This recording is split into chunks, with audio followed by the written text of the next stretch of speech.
Hello everyone, welcome to another session of virtual endodontics, and today we will try to do the portions remaining for the disinfection of a root canal system. I will be talking today about what protocol do we actually clinically use to disinfect the canal with irrigation systems, what all is actually possible, clinically viable, and economical for you. Also, we will be talking about, uh, let's say, how to place the intracanal medicament and what suits the clinician and how much the quantity should be and what all. Because at the end of the day, disinfection of the root canal is the key to success. So, in the previous sessions, we have learned how to do proper access opening, then we have learned how to do proper uh, cleaning and shaping of the canal. Now I will be talking to you what should be done just before the obturation, and if you are not obturating the case on the same day, then how to do the uh, placement of intracanal medicament so that the healing can happen and total disinfection is followed. So, if I hope you guys have already seen the long seminars on intracanal medicament and irrigation systems on the YouTube channel that we follow. And if there are any questions, I am available for this session. So, let's go ahead and do the needful. I will be talking about the irrigation needles that are actually available, and these are the disposable irrigation needles that are available to us. This is a 30 gauge 25 end closed side vented irrigation needle. Okay, so this is one of the samples that I am using right now. These are disposable. You can see with the diagram that they are side vented. Okay, and 30 gauge. Do not use if package is damaged. That means they are sterile in nature. It's purple in color here. A similar irrigation needle is available. It is called Max Eye Probe. Okay, Max Eye Probe. This is from Dentsply, and it totally depends on, this is also 30 gauge, and depends on that your continent or your city, if it is available or not. So you have to find out with the representative or your dental material guy. In this syringe I have taken sodium hypochlorite, and I will be using the needle.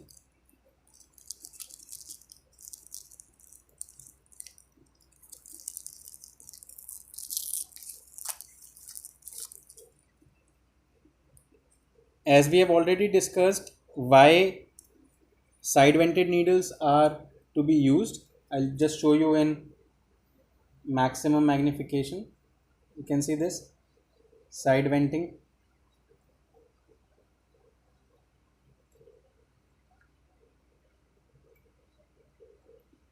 See on a bigger size.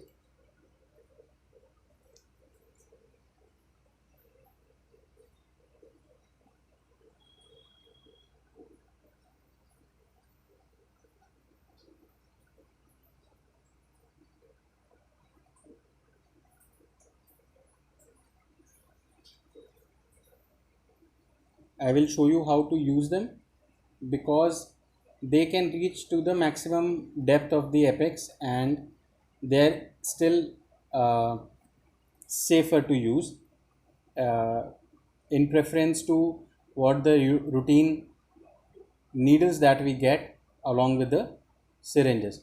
So it is safer to use. It will never throw the sodium hypochlorite beyond the apex. Also, being side vented, they are much more in control. So I'll just show you how much control you can have.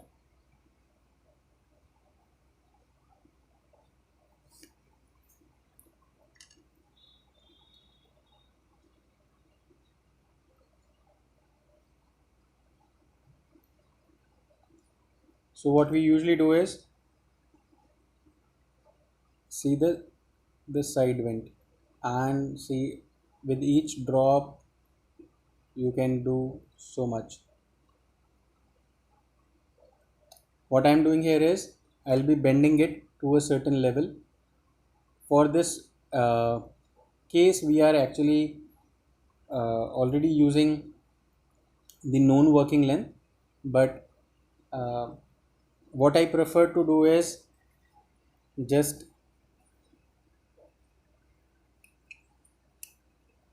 12 or 13 or 15 is sufficient in most cases.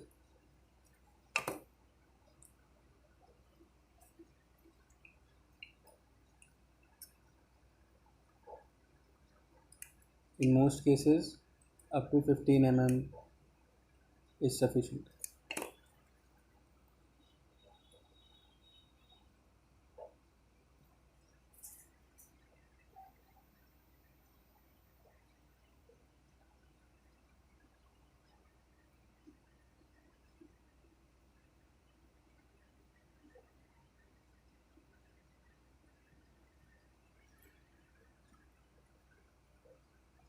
Just see the way we place it inside and leaves a few drops and fill the chamber up.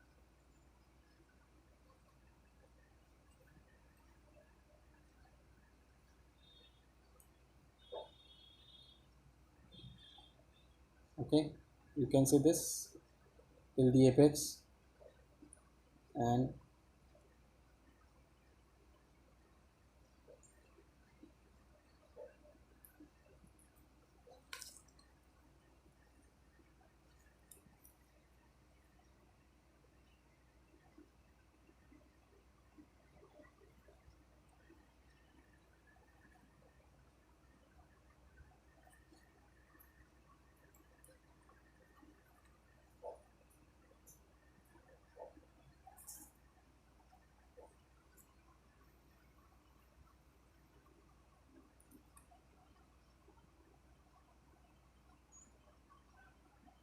this happens, and you can use these needles while actually preparing the entire canal. If all the four walls are available, there is nothing to worry, and keep your chamber brimful while doing preparation. Also, if you want to if there is a missing wall, then you can always use the gingival or pre endo buildup with a composite or a GIC, or you can use a liquid dam for making up for the additional wall. In this particular case, my sodium hypochlorite will not stay because the canal is prepared and it is externally placed, so there is a leakage here. But naturally, in actual tooth, you can actually brimful it and use it. So just filling up the sodium hypochlorite is not that we want. While preparation of the canal is happening and your chamber is brimful, there is a principle of Archimedes principle that is used, that if the canal is fully filled and the instrument is going inside the canal, it will try to push the liquid onto the other sides or into the lateral areas. After the preparation is over, we have to make sure that complete disinfection of the canal happens. So what is suggested is agitation of these canals. For this,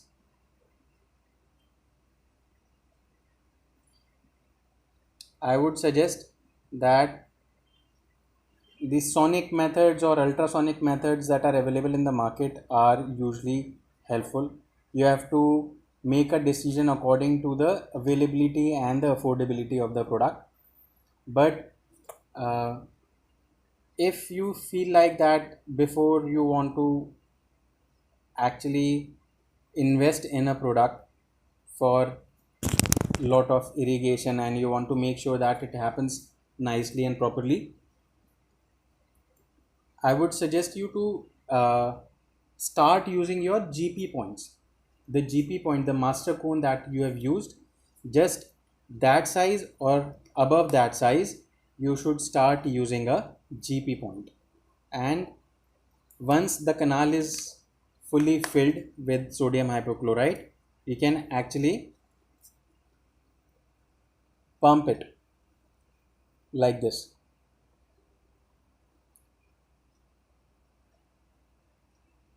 So this will provide a lot of cleansing of the canals. It is just like a small washing machine that is placed inside, and it agitates the sodium hypochlorite. To make it easy or more accountable, I have made sure that every canal, if I'm using, I'll agitate the sodium hypochlorite for at least 1 minute. And to cover up 1 minute, I usually sing, or I take a count of like 1 to 40, and I make sure that at least 40 times each canal is agitated and we are there inside. And this is called manual agitation system, and it is mostly helpful. Apart from this, there are certain systems that are available. These are from Money. There are U files or ultrasonic files that are used, so they can be attached to your ultrasonic scaler. You can see this, your ultrasonic scaler.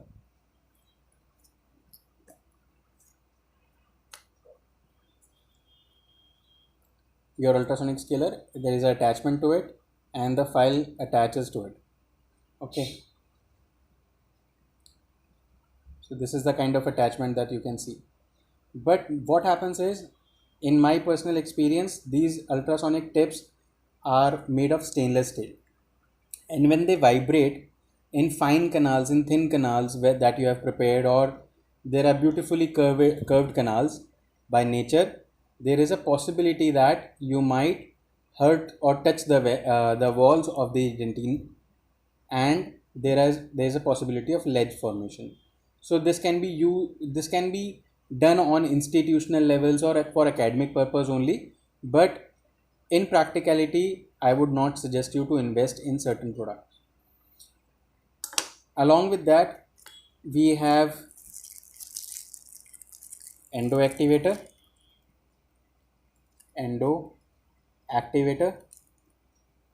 This is a plastic instrument. This is a plastic vibrating instrument with one button on the downside and one button on the upside. You can see this, two buttons, one blue button here and one blue button here, and this tip, and I've covered it with the disposable cover that is provided with the company. So what happens is, this is for changing the vibration mode. That means you can give 2000 cycles per minute, 6000 cycles per minute, and 10,000 cycles per minute. And this button is for activation of the system. So once I press, you can see that there is a small tip that vibrates. Okay, so how does this system work? There are usually 3 tips that are provided by the company.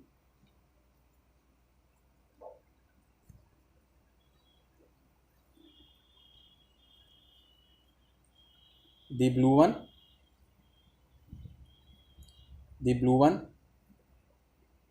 the red one, and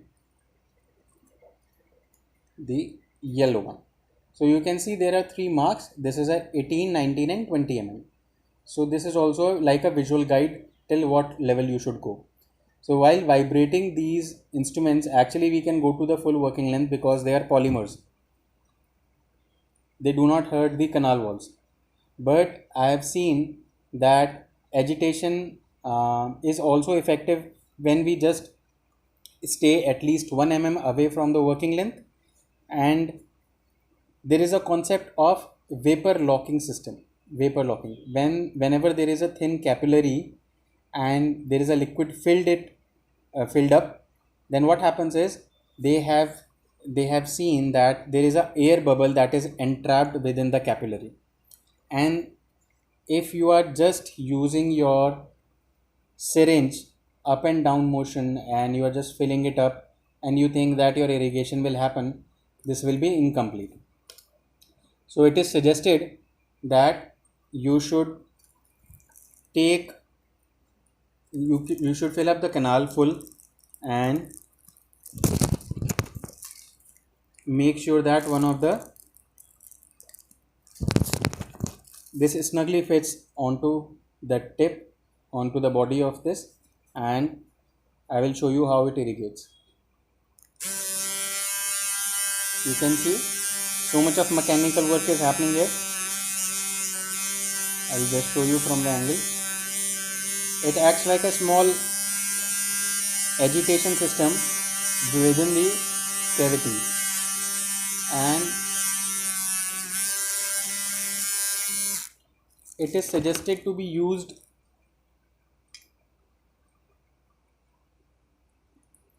for at least 60 seconds in each canal, because it is because during the preparation time also you are using hypochlorite, and just for irrigation purpose you are also using it. Certain practitioners you have a protocol of using it for a longer time and they find it effective also. So uh, it totally depends on your work culture how you adapt to it, but this instrument works beautifully. I am using the red one and I use it. I'll just show you how once again how it is used.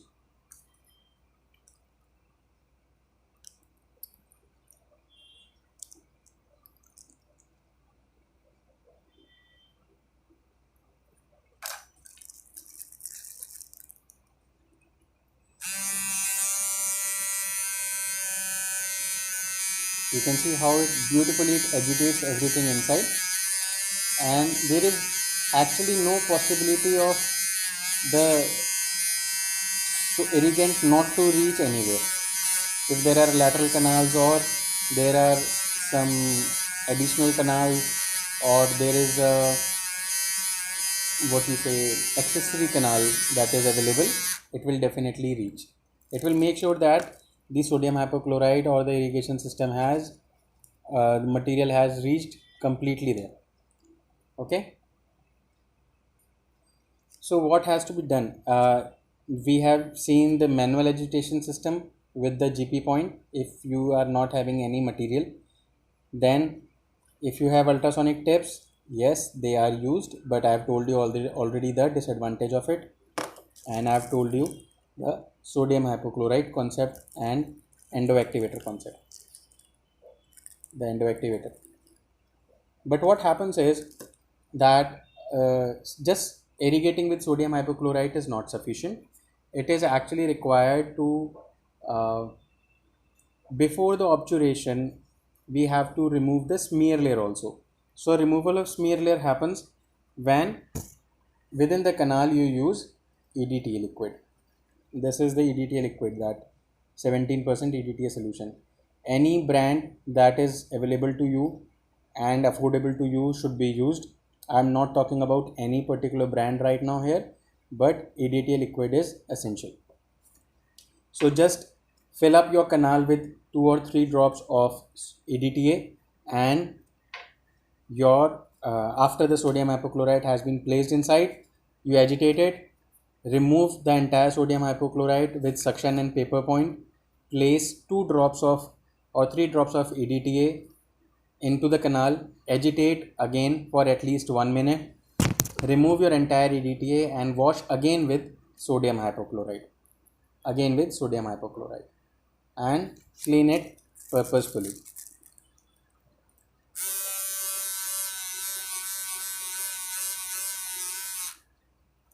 To make sure that there is not a single portion that is left into the canal, we have to make sure that the canal is totally dry. And to make sure that the canal is dry, usually paper points are the best material for removal of the excess liquids into the canal from the canal. So I am just soaking it up with certain paper points. You can see there are there is still a reflection of a liquid that is happening inside.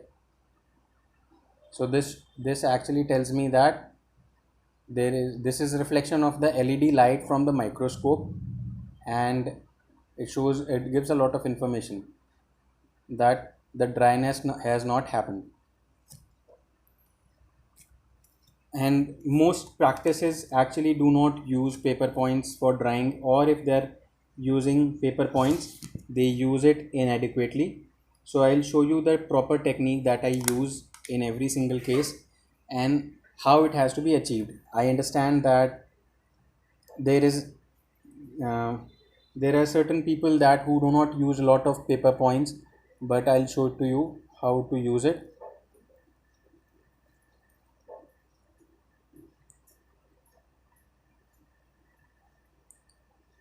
I'll just place the paper point and count till 1, 2, 3, 4, 5, 6, 7, 8, 9, and 10 and remove it. Okay, but you can still see there is a reflection inside. I'll show to you how.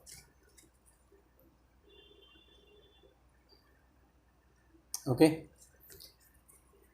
hope you guys understand that there are two canals or one canal with a middle split, because the exit point is just one. So it's a quite wide canal, and still I can see a possible liquid there. You can see small possibility. I know that everybody is not having microscope and we have to move towards it in future, but how to soak up everything from the canal?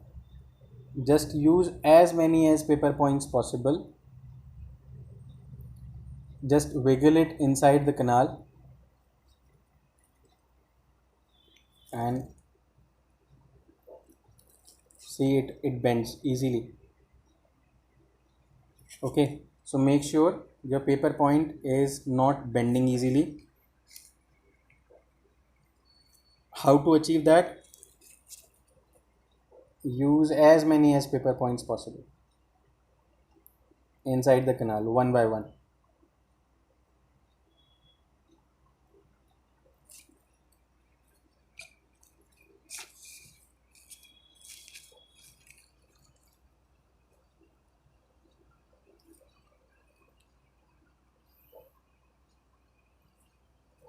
There was a pool of sodium hypochlorite because it was a case with uh, a temporary makeshift stand beneath. So this will represent the dryness. If I keep certain amount of sodium hypochlorite always, you can see these depressions. So the tooth has been placed in these depressions,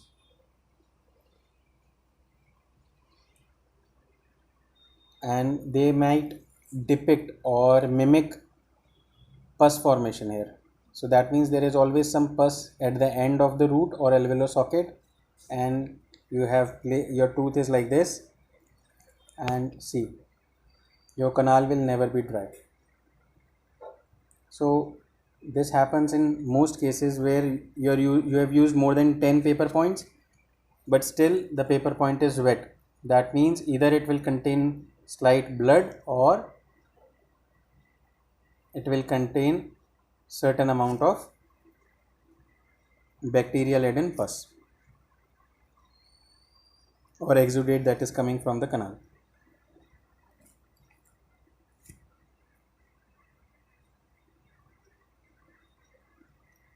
So I'm removing this, will soak up again everything.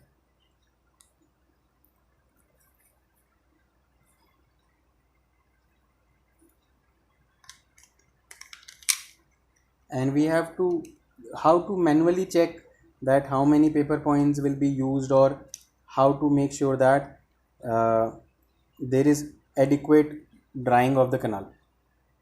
So I'll show it to you. I'll go inside once.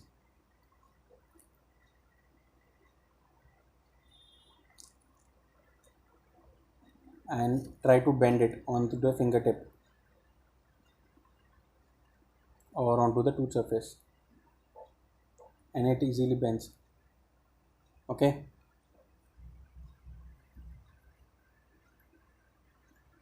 There is a Facebook video that was posted by me few months back, and it was also regarding how many paper points have to be used. There is a clear or a video that was made only with the help of mobile phone, and I have shown how many paper points have to be used. You can use that video also for understanding the concept.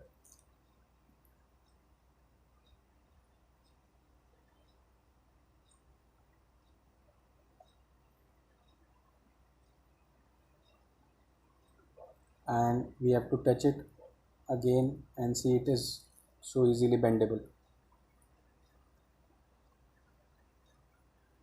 The paper point bends easily. I will use another 2 paper points and see if it bends easily onto the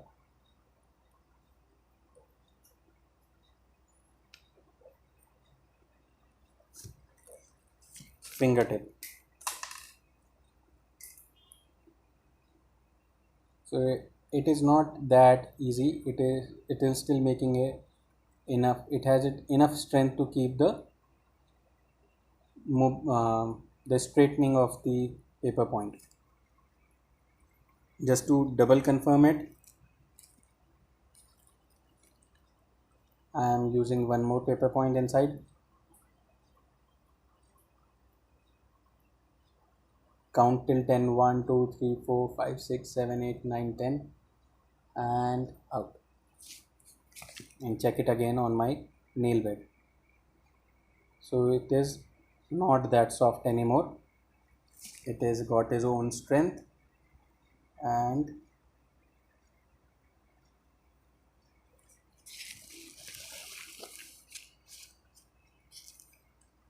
hope this video helps everybody in understanding how many paper points have to be used for drying of the canal. So after this drying of the canal has happened already, you would have seen in most cases that calcium hydroxide placement is done. I prefer using a paste that is calcium hydroxide based. Okay, calcium hydroxide paste, and this is water soluble. Why it is essential? Because when we use this product, it is easier to remove. There is usually we get a query from people that can we use Metapex along with it. Yes, Metapex has been a standard of calcium hydroxide paste, but placement of Metapex and removal of Metapex both becomes cumbersome. It might take longer clinical time from you while you are placing it inside. So just see what I have done. I will take this tip. This is a flexible tip. This is a flexible tip I have attached to the tube. Okay, this is a lure lock system. It stays here, and I'll make sure that this tip has some certain markings. I'm showing you how to make sure that you are reaching till the full point. See, this is the working length. This is the working length tip, and this. So I am just keeping it 3 mm away from the apex. So I'll make sure that my tip is at least in the apical 1/3. It is at least in the apical 1/3, and we can reach here. So let's see, for everybody who's using liquid paste or a putty material or a dye material or any liquids that you are using, make sure that you have already seeked certain training before using them. If I use it, I always bleed a certain amount onto the paper point or my gloves to make sure that this complete cannula is sufficiently open, and there is no blockage within the tube itself. And I will place it inside.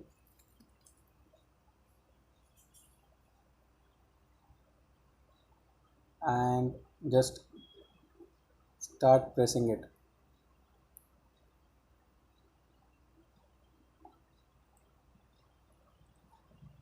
Can you see a spot here?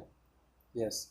I'll show you another spot here because this is a 1-to-1 formula from Bertolucci, or we can say there was one canal with a deep split and a joining, or we can say two adjoining canals with a small isthmus or a joining point.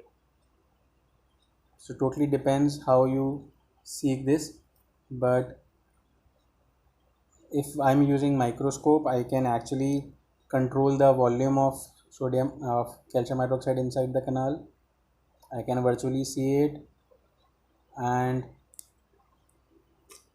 this is the trick that I'm talking to you about. If you have an endo activator with you and you have placed calcium hydroxide, so there is a slight possibility that it has already reached. See, the canal preparation was seamless, and you can see calcium hydroxide has already reached the apex. But in certain cases, if irrigation is not proper, there is a possibility, or if certain debris is there, there is a possibility that calcium hydroxide has not reached. So what we will do is we will place it and agitate it up and down, up and down, up and down, up and down, and you can see the movement of calcium hydroxide beyond the apex. Okay, it will make sure that the periapical area has calcium hydroxide, and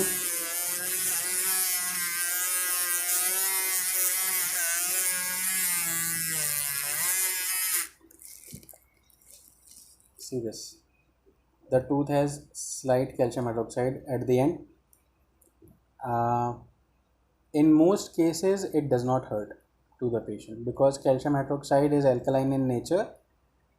It will reach the apex, and the phagocytes will be able to dilute it or use it up and eat it up, so it will be replaced in certain amount of time if it has reached the apex. But yes, this activity of ours will make sure that every nook and corner of the canal has calcium hydroxide inside. Okay, and I'll just take one radiograph and also post it along with it so that you guys can see how good calcium hydroxide has been placed. Also, if you don't have endo activators, you can use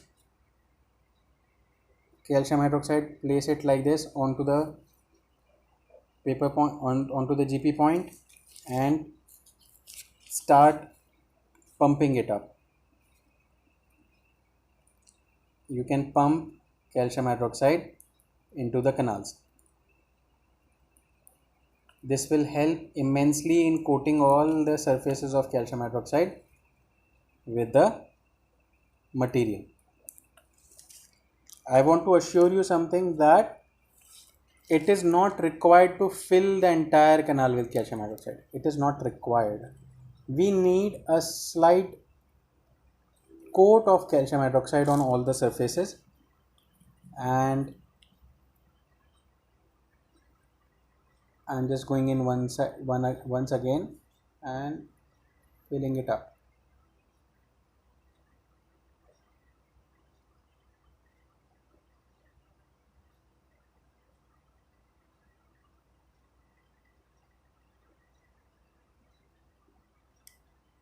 Okay, let's take a quick radiograph and show you how it works.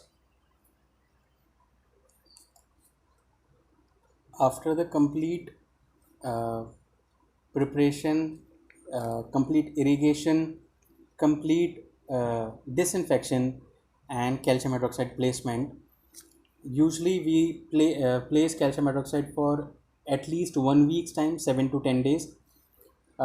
In a clinical situation, if the patient is available up to 3 weeks, we can wait and we can obturate the case.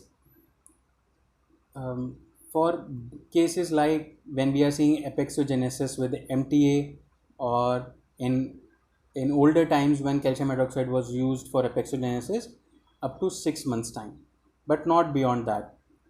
Also, you can see in patients that you have placed calcium hydroxide and the patient does not appear for at least 3 months, 4 months time, you can see there is a washout of calcium hydroxide. That means the calcium hydroxide that was at a pH of 11 or 12, that has neutralized whatever acidic medium was there due to the bacterial toxins, and when it neutralizes, it releases hydroxyl ion, and it is made sure that complete disinfection has happened.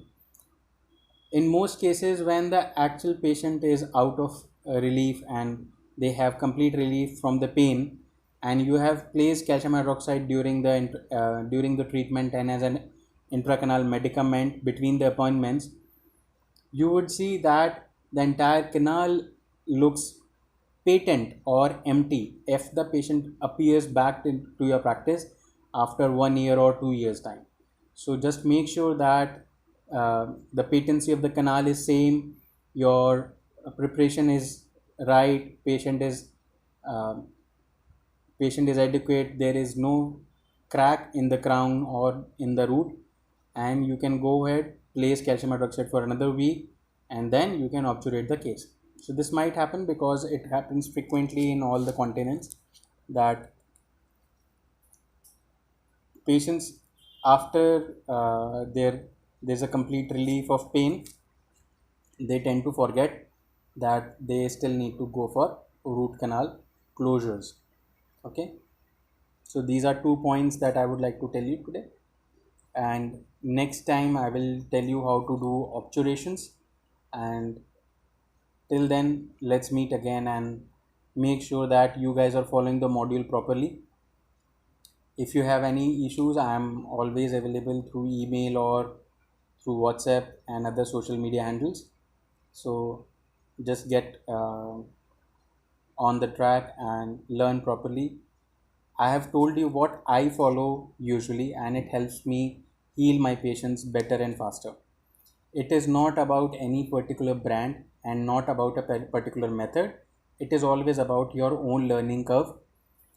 uh, if you are doing economical treatment and you feel that the burden of expenses should not be given to the patients, or you are not treating a very rich patient and economy is the key, then I would always suggest you to make sure that the patient does not have to go to another dentist with the same complaint. uh, if they have reached you, make sure that complete access opening was done, all the canals were found, complete BMP was done in a safer and a better way and in a slower way, followed by complete disinfection with irrigation and intracanal medicament, and after entire process is over, obturation has to be done. So next video, it will be about obturation. I will teach you how to do lateral condensation. I will tell you how to do warm vertical, and I will tell you different methods, other methods of obturation that are feasible in Indian economy and other parts of the world that are frequently used. Yes, of course, all the methods of obturation are not shown in the video, but yes, I will guide you through the different videos that have already been made for different types of obturation methods. So, because every participant has a different learning curve, they have a different capability of learning the same thing in different way. So there are a lot of animations and videos from big mentors that are already available on YouTube, and I will guide you through them. So don't worry, take care of yourself, and till the next video, just make sure that you are learning right. Take good care of your health, and bye for now.